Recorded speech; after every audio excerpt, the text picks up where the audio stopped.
Hi mga barat, let's try to do this makeup look by IU. So, gagawin ko yan kasi tangina nyo, bakit hindi? So, tinapos ko na yung base makeup ko and naglagay lang ako ng gray na contact lenses. Ate, wala pala akong black na brow, so brown na lang. Mahilig ako sa mga brown tones when it comes to makeup. And mahilig din ako sa brown na titip. Ginawa ko lang siya straight. Sana ako din. Charit. Gamit din ako ng contour. We're gonna try to contour our nose in the most natural way possible. We're gonna use a peach-colored blush, only applying on this area. Napansin ko rin na hindi sobrang OA ng blush niya. Ito na rin yung pang eyeshadow natin sa buong mata.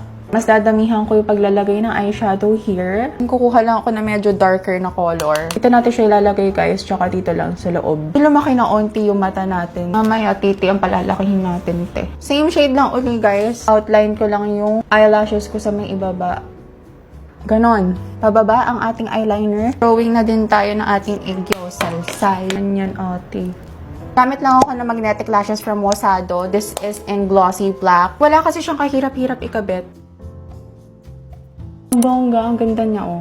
Medyo mas mahal lang talaga siya kaysa sa mga cluster lashes. Pero reusable naman siya for 3 to 6 months. Sobrang kapit din nito. It's windproof and sweatproof. Gamit lang tayo ng peach-colored na lippy.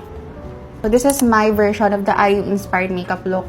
Hindi ko siya nakuha na super bongga. Pero ginawa ko guys yung best ko dyan. So, bye mga brat!